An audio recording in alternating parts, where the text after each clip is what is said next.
Hi, thanks for joining me again today for another process video with the Baby's Got Scrap series. Today I am scrapbooking some pictures of my sister-in-law and I when we went to a Cubs game during the summer.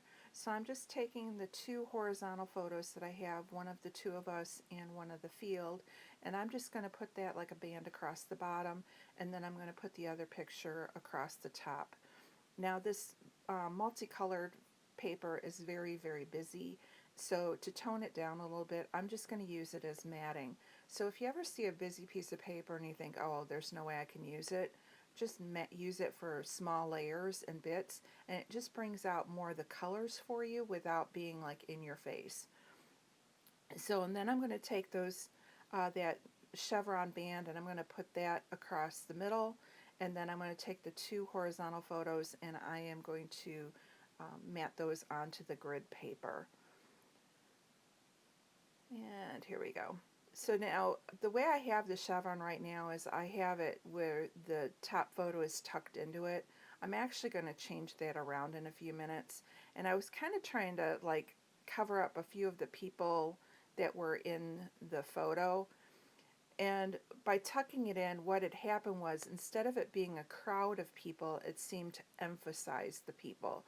So I found that you're better off having it where you show a lot of people in there versus having it when you try and close off a lot of the different backgrounds. Sometimes it will emphasize it more than you want. And so this way it kind of blends in and doesn't look like you're not just seeing the blonde lady with the striped shirt, if that makes sense. I even thought about covering her up with the doily, and I actually stuck it down. But when I got to the other embellishments, I didn't like how it was looking with it being tucked in. So I end up pulling that all up, and I am just going to put it to the top. And like I said, now it just kind of looks like it's the crowd versus one person being emphasized in the photo. I really wanted to use that journaling card that said clap, but it just didn't fit in. It was too big. So I took the doily and I put a journaling tag on top of that. I took a Chamel die cut that says delighted and put that in there because, you know, you have to be delighted when you get free tickets. I have the stop sign that says the fun never stops. And I'm just going to start gluing it down. Now I'm going to make my cluster by putting those florals in the top. That is also, I believe, from Chamel. And then the stop sign's going to go on top of that. I'm going to have the Delighted and the journaling box in the other corner. And that's the only two clusters I'm going to do. Now I really wanted this ticket coupon in because I think it kind of represents, you know, ticket getting into the game. So I'm going to tuck that in up above. And again, it pulls in some more of that red.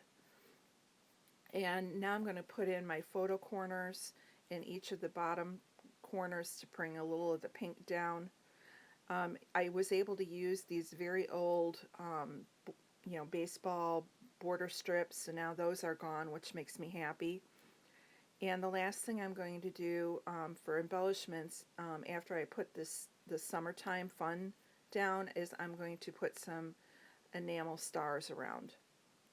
Now I am going to go and get a title, so I found some thickers that said let's go in a gold glitter, and I'm going to put those up in the where that space is, along with I use some Chamel thickers and spell out Cubs. I'm getting them right now, that's why I stepped away to go get my thickers.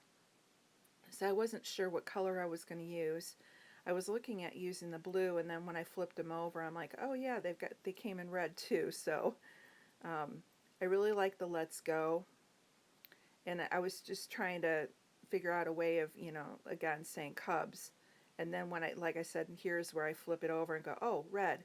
Now I didn't have an S, so what I'm going to do is actually fussy cut out an S by using the number 8.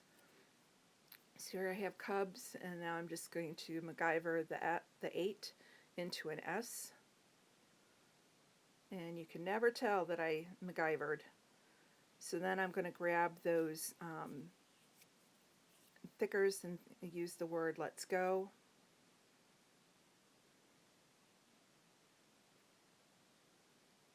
and it's probably not grammatically correct because I'm thinking that the exclamation point would need to go down by the cubs, but that's okay. I'm just keeping it together.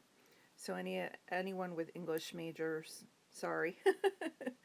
And then to bring that gold across, I grabbed those little diamonds and I put one by the delighted and one by the stop sign. And that's it for my layout. I want to thank you so much for stopping by. Here are some close-ups for you to check out. Make sure you check out the description box below for anyone else who's playing along, and we will see you again tomorrow for another process video. Thanks and have a great day.